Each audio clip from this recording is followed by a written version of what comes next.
C and D entered into a contract joint venture to construct a bridge. They did not open separate set of books. ठीक है. They shared profit and loss in the ratio of 3:2. C contribute 1.5 lakh.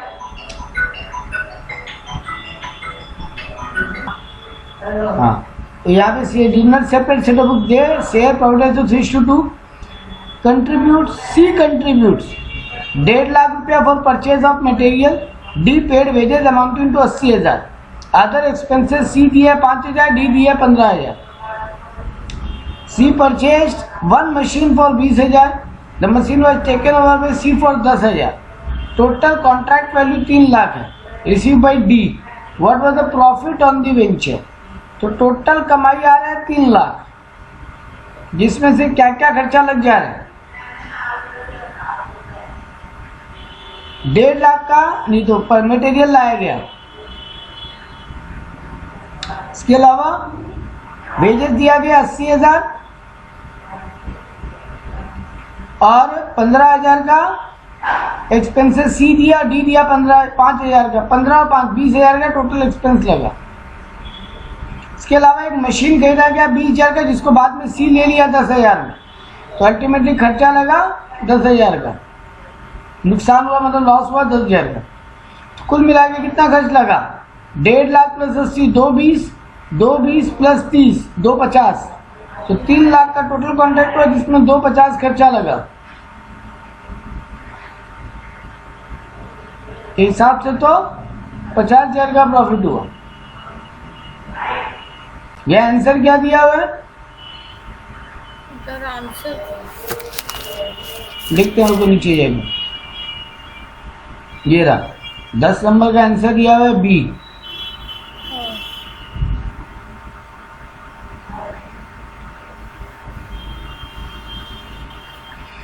B यानी 40,000. हिसाब से तो 50,000 होना चाहिए, क्योंकि 20,000 का मशीन खरीदा, जिसको सी बाद में 10,000 में ले भी तो गया. तो 10,000 का ना मशीन में खर्च आया एक तरीके से.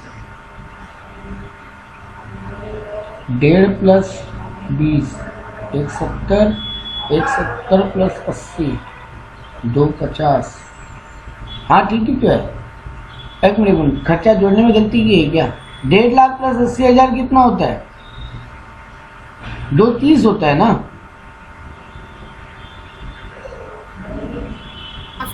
हाँ 230 और 20 250 260. ठीक ही तो है बेटा. 3 लाख में 250 40,000 का प्रॉफिट हुआ.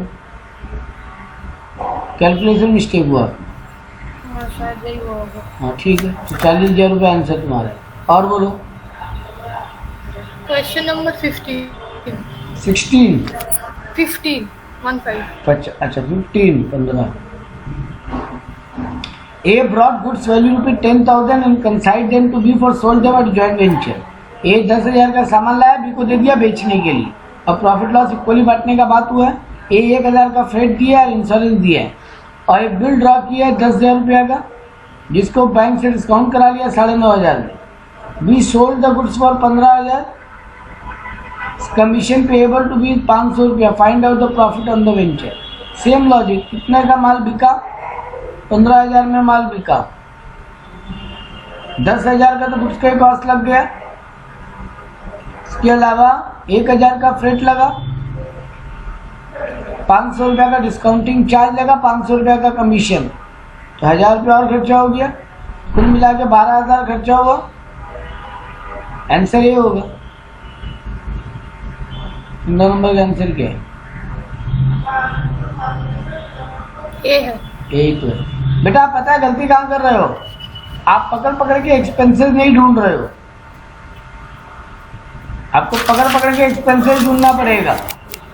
देख लो यहाँ पे 10,000 का गुड्स का लगा, 1,000 का फ्रेट लगा, 10,000 का बिल 9,500 में डिस्काउंट करवाया, तो 500 डिस्काउंटिंग चार्ज लगा, और 500 रुपया का कमीशन भी खर्चा हुआ है. तो बिजनेस के हिसाब से यही है खर्चे में. 15,000 का टोटल माल बिका है, तो हो गया अपने आप 3,000 का प्रॉफिट. ठीक है. नेक्स्ट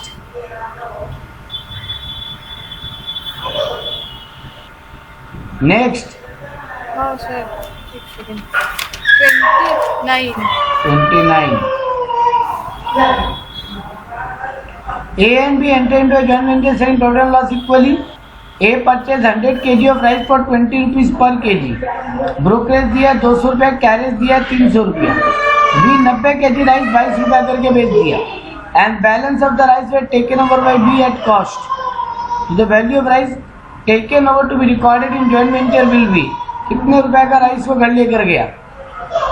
तो देखो 100 रुपया, 100 kg राइस है 20 रुपया करके, तो ये हुआ 2000 रुपया. यहाँ बोल रहा है जिसमें से 90 kg बिक गया. अच्छा 2000 में प्लस ब्रोकरेज का खर्चा 200, कैरेज खर्चा हुआ 300, तो टोटल 500 रुपया और खर्चा हुआ, तो 2500. ठीक है, 2500 टोटल कॉस्ट हो रहा है गुड्स का, जिसमें से 90 kg बिक गया, तो बाकी 10 kg भी घर ले गया. तो 2500 अगर 90 kg का 100 kg का दाम है, तो 10 kg का दाम कितना होगा? एट कॉस्ट लिखा है। हाँ, तो एट कॉस्ट ही तो निकाल रहा है. ये भी तो कॉस्ट ही है गुड्स का, जो भाड़ा लगा गुड्स का कॉस्ट में नहीं इंक्लूड होगा. भाड़ा, ब्रोकरेज, ये भी तो गुड्स का कॉस्ट है. कंसाइनमेंट में यही तो कहते थे, गुड्स का सारा अल्टीमेटली जो क्लोजिंग स्टॉक बच रहा है 10 kg, सॉरी 100 kg माल है, 90 kg बिक गया, तो 10 kg जो आपका क्लोजिंग स्टॉक बच रहा है एक तरीके से, जो बी घर ले गया, हाँ वो बेटा उसका कॉस्ट, तो ये सारे खर्चे इंक्लूड करके ना क्लोजिंग स्टॉक का वैल्यू निकालते हो. जब ट्रेडिंग अकाउंट बनाते हो नॉर्मली, तो खाली क्या परचेज का ही वैल्यू को क्लोजिंग स्टॉक में जो बचा हुआ पार्ट लिखते हो, कि जो खर्चा रहता है उसका भी इम्पैक्ट आता है. हाँ इम्पैक्ट तो आएगा ही. तो यहाँ पे आपका 2500 अगर 100 kg का दाम है, तो 10 kg का कितना होगा? आंसर 250 आना चाहिए. 250। नेक्स्ट बोलो. 33। A, B, C are co-venturer. Their relative profit sharing ratio is 3:2 between B and C. A and B के बीच में 3:2 है, B और C के बीच में 3:2 है. तो find the new PSR between A, B, C. तो देखो A, B, C, PSR A और B के बीच में कितना है? A:B है 3:2 और B:C है 3:2, है ना? हाँ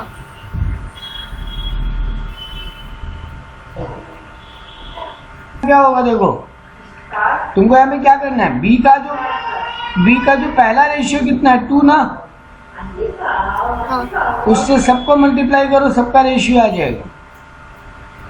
B का 3×2 = 6. सॉरी एक मिनट, B का जो इधर का रेशियो है ना, B और C के बीच में जो B का रेशियो है, हाँ उसको A वाले रेशियो से मल्टीप्लाई करो, A का रेशियो आ जाएगा. देखो 9 आ रहा है. हाँ ठीक है, खुद B को खुद के इधर वाले रेशियो से मल्टीप्लाई करो, 6 आ रहा है. हाँ अब B का जो A के साथ रेशियो है उसको C से मल्टीप्लाई करो, मतलब B का जो C के साथ रेशियो है उसको A से मल्टीप्लाई करो, खुद B से मल्टीप्लाई करो, और B का जो A के साथ रेशियो है वो C से मल्टीप्लाई करो. कॉमन जो दोनों में हो रहा है उसको मल्टीप्लाई कर रहा है. ठीक है, हाँ तो यहाँ पे आ रहा है 4. देखो 9:6:4 आंसर है. हाँ यही है, मतलब B का जो C के साथ रेशियो उसको A से मल्टीप्लाई किए, B का जो C के साथ रेशियो खुद B से मल्टीप्लाई किए, और B का जो A के साथ रेशियो वो C से मल्टीप्लाई करो, आपका रेशियो आ जाएगा. ठीक है, हाँ नेक्स्ट बोलो. सर 31 में बोलना भूल गई. 31. हाँ, ये दोनों में स्टार भी लगा हुआ, यानी दोनों बहुत इंपॉर्टेंट सन है. यहाँ पे बोल रहे हैं A and B enter into a joint venture selling PSR equally. A purchase कर रहा है 5000 kg ऑफ राइस 50 रुपया करके, B परचेज कर रहा है 1000 kg ऑफ व्हीट 60 रुपया करके. A बेचा 1000 kg व्हीट 70 रुपया करके, जबकि B बेचा 5000 kg राइस 60 रुपया करके. तो what will be the final remittance? कौन किसको कितना रुपया देगा? पहले तो आप करो ए कितना खर्चा किए, ए की जेब से कितना रुपया गया है? 2,50,000। 5,000 इंटू 50, हाँ 2-2.5 लाख रुपया ये खर्चा किए। हाँ वैसे भी 1000 के जी इंटू 60,000 रुपया खर्चा किए। 60,000। हाँ अब ये बिका यानी टोटल कॉस्ट कितना लगा है? 3,10,000। वैसे बिका कितना में है? बीट बेचा ए बेचा है ना, हाँ ए बेचा बीट 1000 के जी बीट 70 रुपया करके, तो ए बेचा 1000 इंटू 70, 70,000 रुपया। हाँ जबकि बी बेचा 5,000 इंटू 60, 60,000 रुपया। हाँ ठीक है, तो टोटल कितने का माल बिका?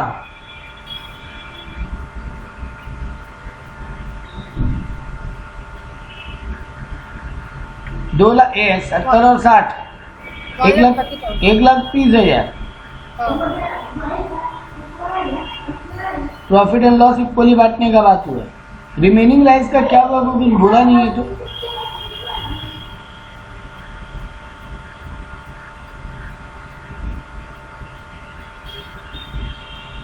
एक मिनट, 5,000 इंटू 60 करोगे तो कितना आएगा? 1000 इंटू 70, 70,000 में बिका। 5,000 इंटू 60, 3 लाख में बिका बेटा, है ना? हाँ तो और रिमेनिंग तो कुछ बचा भी नहीं है, क्योंकि पूरा 5,000 के जी राइस बिक गया, पूरा 1000 के जी बीट बिक गया, तो अल्टीमेटली सेल वैल्यू है 3,70,000। प्रॉफिट कितना हुआ है?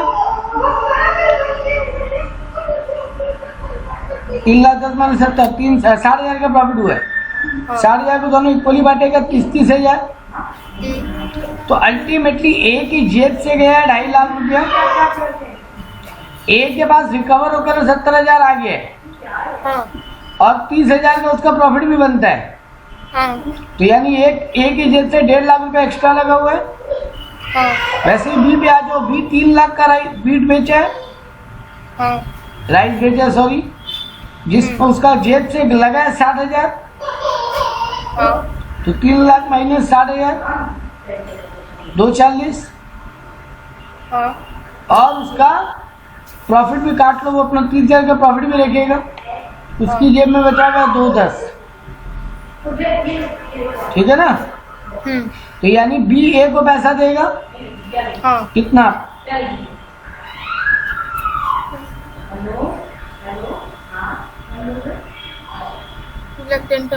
हाँ,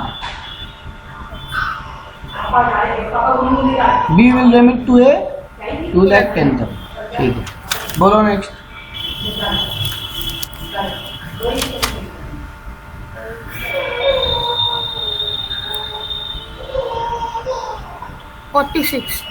बस last 46. A and B entered into a joint venture to purchase cell typewriter. A purchased typewriter costing rupees 1 lakh, repairing लगा 10,000 का, प्रिंटिंग एक्सपेंस लगा 10,000 का। B sold at 20% margin on selling price, तो सेल वैल्यू निकालो। वही तुमको कॉस्ट पता है बेटा, 1,10,000, 1,20,000 कॉस्ट लगा है, जिसमें 20% प्रॉफिट मार्जिन, सेलिंग प्राइस पे 20%, तो एसपी पे 20 मतलब 1/5, तो सीपी पे 1/4, तो 1,20,000 का 1/4 कितना होगा? 30,000, तो यानी 1.5 लाख सेल वैल्यू में बिका। ठीक है? हाँ ठीक है। नेक्स्ट हो गया? हो गया। हो गया। किसी और का कोई क्वेरी है? गौरव, आकाश, तोमोजीत, आनंद? नहीं सर, नहीं सर। तो हम लोग बिल सब एक्सचेंज तो कर लिए थे इस नोट्स में से। इसके बाद वाला चैप्टर भी आई थिंक हो गया था, कंसाइनमेंट हुआ था ना, या नहीं हुआ था? कंसाइनमेंट हो गया। हाँ, कंसाइनमेंट तो डेप्री हो गया। कंसाइनमेंट और डेप्री हो गई।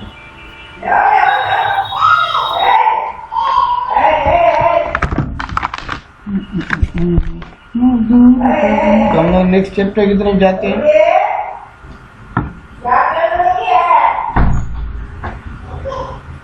Financial statement of NPO, NPO में जाते हैं।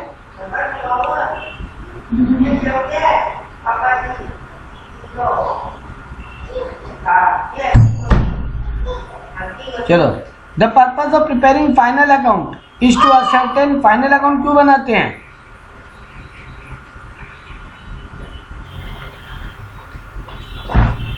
Option D.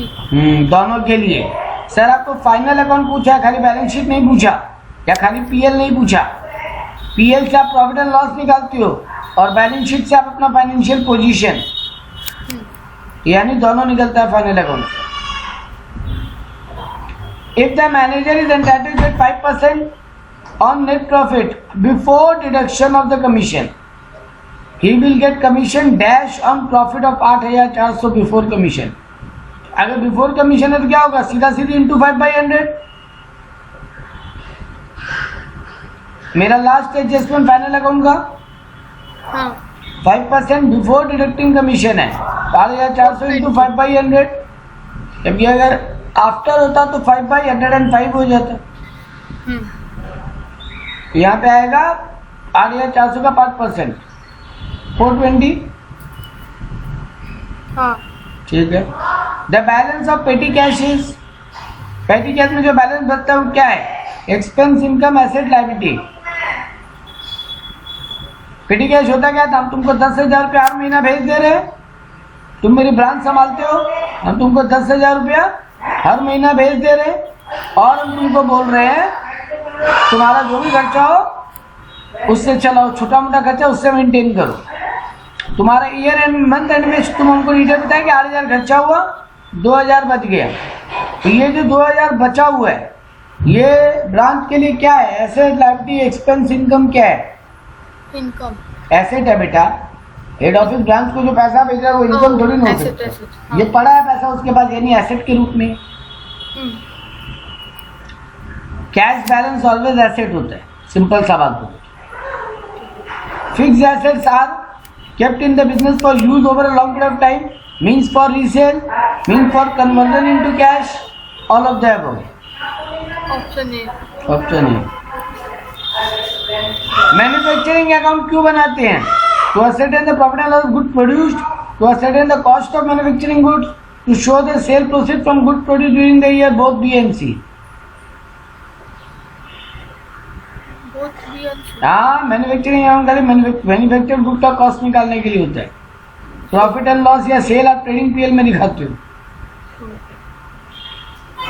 बाकी लोग क्या हुआ, एकदम साइलेंट जोन में हो आज। A company wish to earn 20% profit margin on SP. Which of the following is the profit mark up to the on cost? On cost कितना होगा? सर 25। हाँ, क्योंकि 20% ऑन एसपी है, मतलब 1/5 ऑन एसपी है, तो सीपी पे कितना होगा पूछा तो 1/4 होगा। 1/4 के 25% बोलते हैं।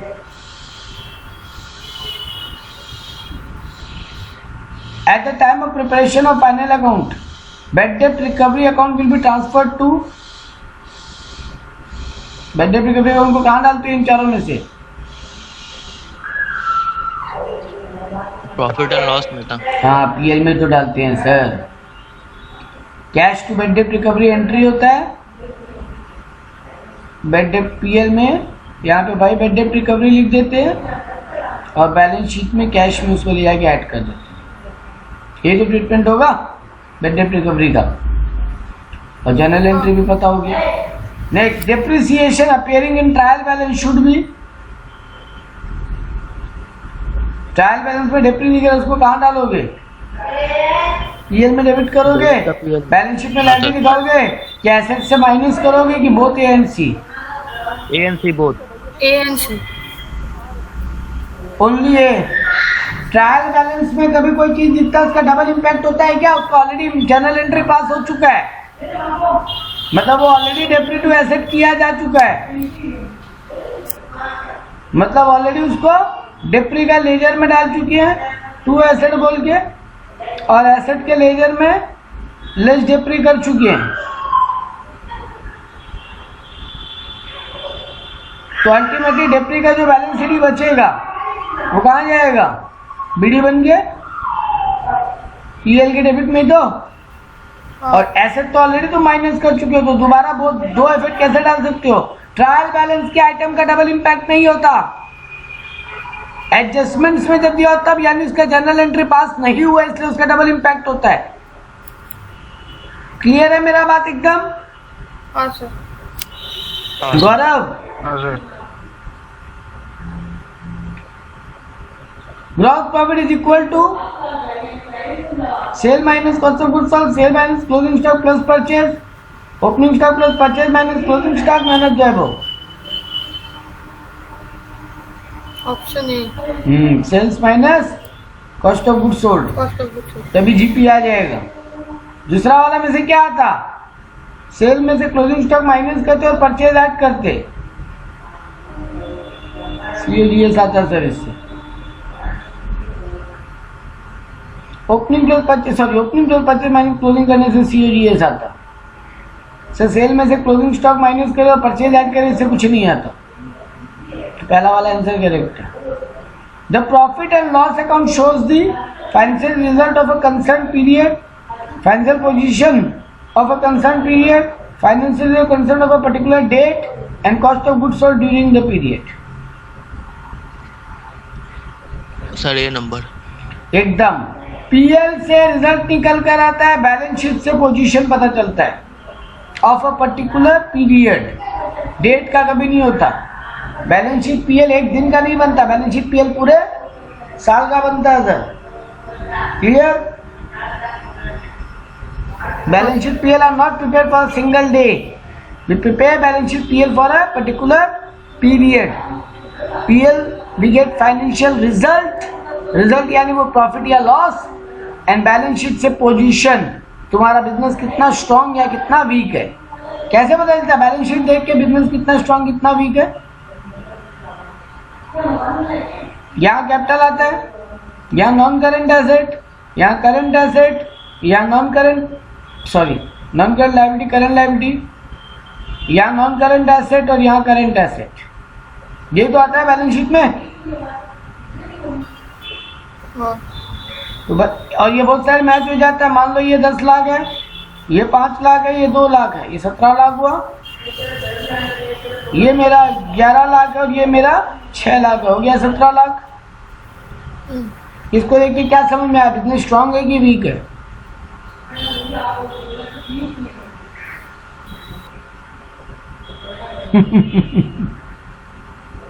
फंस गए?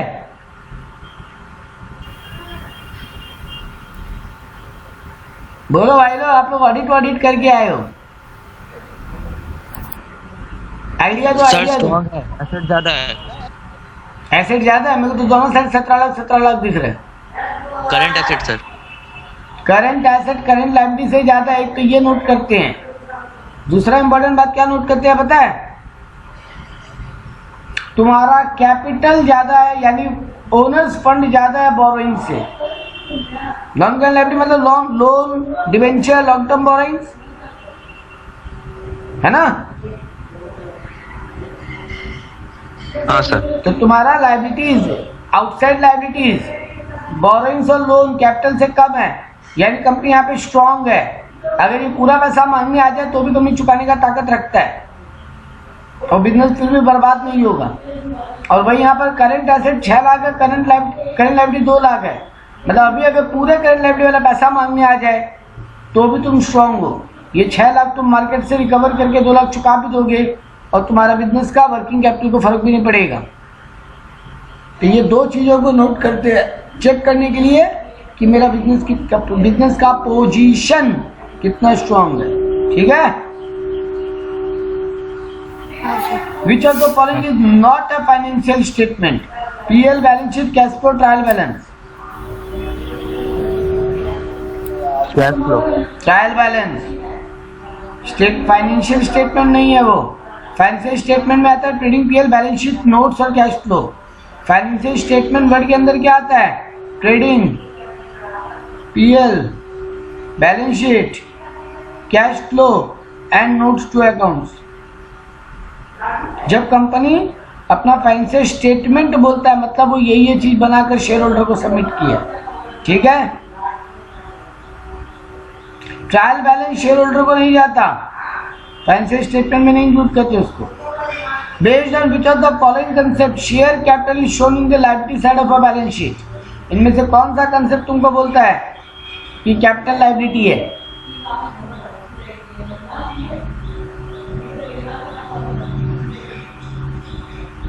बोलो बोलो, ट्राई तो करो, गलत सही होने दो। Business entity. वेरी गुड, क्योंकि बिजनेस एंटिटी बोलता है ओनर और बिजनेस सेपरेट एंटिटी है। बिजनेस एक सेपरेट एंटिटी है, लीगल एंटिटी भले नहीं हो, क्योंकि सोल प्रोप्राइटर में बिजनेस सेपरेट लीगल एंटिटी नहीं होता, वो कंपनी में होता है लीगली एंटिटी, कानून की नज़र में उसका अलग पहचान। लेकिन अकाउंट्स के पॉइंट ऑफ व्यू से हर बिजनेस और ओनर एक सेपरेट एंटिटी है। तो ओनर बिजनेस को कुछ भी दे रहा है तो वो बिजनेस का लायबिलिटी है कि ओनर को वापस लौटाएगा। वैसे ओनर अगर बिजनेस से कुछ भी ले रहा है तो वो बिजनेस का हक बनता है, एसेट बनता है कि बिजनेस से ओनर से वापस लेगा। यही कंसेप्ट आपको सिखाता है कि कैपिटल एक लायबिलिटी है। मनी मेजरमेंट क्या सिखाता है कि सर उसी चीज़ों का अकाउंट में एंट्री करो जिसका मॉनेटरी वैल्यू निकाला जा सकता है। गोइंग कंसर्न क्या सिखाता है कि सर कोई एक खर्चा एक्सपेंस भी हो सकता है, एसेट भी हो सकता है, क्योंकि हम मान के चल रहे हैं बिजनेस लॉन्ग टर्म चलेगा। मैचिंग कंसेप्ट क्या बोलता है, करंट ईयर के रेवेन्यू को करंट ईयर के एक्सपेंसेस से मैच करो, केवल कंपैरिजन इन दोनों के करो, एक ही पीरियड का होना चाहिए, वो लोग सेम पीरियड का, तभी तुम प्रॉपर प्रॉफिट या लॉस निकाल पाओगे। बात क्लियर? हाँ sir. Closing stock appear in trial balance is shown in trial balance में अगर क्लोजिंग स्टॉक है उसको कहाँ लिखेंगे? सर बैलेंस शीट में। हाँ, सिर्फ बैलेंस शीट में। वैसे ट्रायल बैलेंस में अगर outstanding salary, prepaid expense, pre received income ये सब है तो बैलेंस शीट में ही जाएगा खाली, क्योंकि अगर ट्रायल बैलेंस में मतलब उसका जर्नल पास हो गया है, दैट मीन्स वो एक्सपेंस में एडजस्ट हो चुका है, उसको खाली बैलेंस शीट में एज अ लायबिलिटी या एसेट लिखो। नीचे नोट्स में होता है तब दोनों जगह डालते हैं। सिमिलरली क्लोजिंग स्टॉक अगर ट्रायल बैलेंस में अपीयर कर रहा है मतलब वो परचेज से ऑलरेडी सेपरेट है, दैट मीन्स वो ट्रायल बैलेंस में फाइनल अकाउंट में जा चुका है, खाली बैलेंस शीट में जाएगा। ट्रेडिंग में जा चुका है, खाली बैलेंस शीट में जाएगा। ओ नहीं नहीं नहीं नहीं नहीं, नहीं। हाँ ठीक है, नहीं एक मिनट रुको, गड़बड़ हो टीवी में अगर है। हाँ ठीक बोलिए, ठीक। Next, consider the following data and identify the amount which we deduct from sundry debtor in balance sheet. Bad debt from trial balance 1600 है, प्रोविजन फॉर डाउटफुल डेट पुराना 1200 है, एंड करेंट ईयर का नया प्रोविजन 800 है। कौन सा amount debtor से minus होगा बैलेंस शीट में?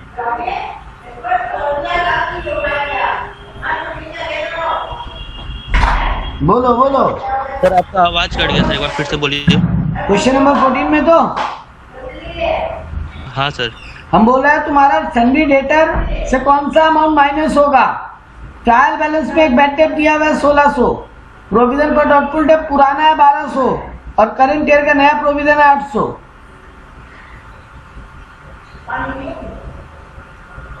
कौन सा फिगर बैलेंस शीट में डेटर से माइनस होगा?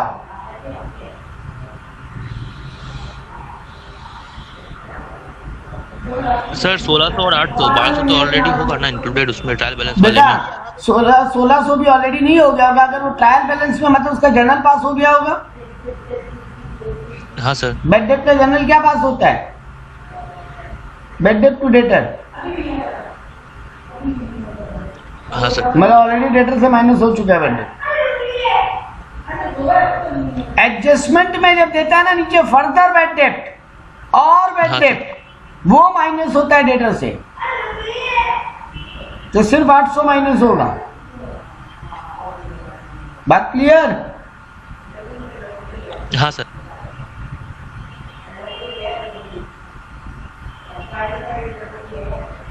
क्लियर है बाकी लोग चैनल का? हाँ सर। हाँ सर। और यही अगर हम बोलता मेरे को टीएल में क्या इम्पैक्ट दिखाई देगा वो बताओ।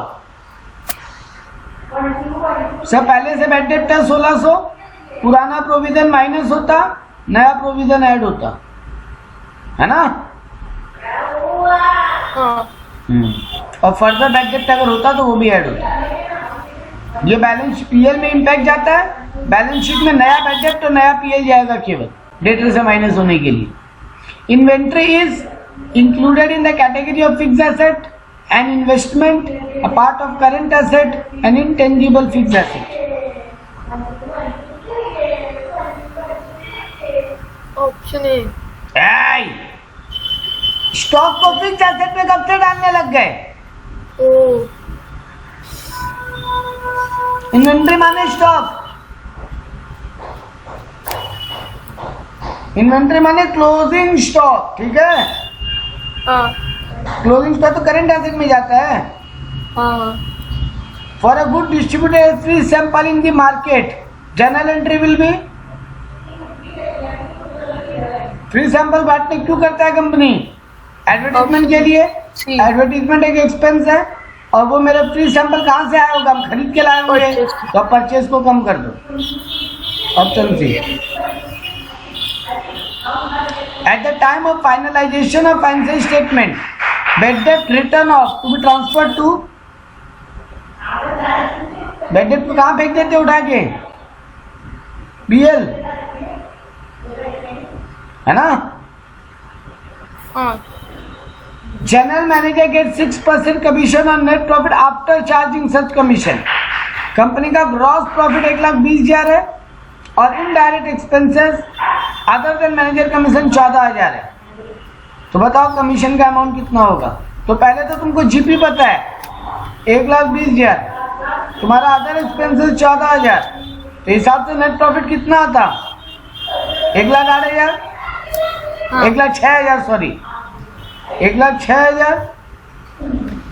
अब क्योंकि आफ्टर चार्जिंग बोला है, यानी 1,06,000 इंटू 6/106, 6,000। तो 6,000 will be your manager's commission. Clear है सबको? हाँ discount receive 2,000, provision for discount on creditor 3,200। It is desire to make a provision of 2,200 on creditor. तो बताओ कितना रुपया पीएल में जाएगा इस सब?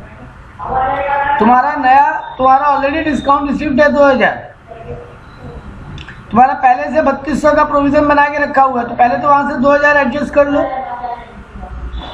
हमारे पास अभी भी कितना प्रोविजन बच गया? 1,200। तुम प्रोविजन मेंटेन कितना करना चाहते हो? 2,200। तो तुमको और कितने का प्रोविजन बनाना पड़ेगा? 1,000। पुराना प्रोविजन से पहले डिस्काउंट, बैड डेट, ये सब एडजस्ट कर लो। अब जितना है और कितना नया बनाना चाहते हो तो डिफरेंस बना लो। तो 1,000 will be your answer. An amount recovered from debtor which was earlier written off as bad debt is debited to cash account and credited to. पहले कर चुके हैं बैड डेट रिकवरी, ठीक है। हाँ सर। नेक्स्ट पार्ट आप लोग का ऊपर छोड़ रहा है, आप लोग करो, नहीं होगा हमको बताओ।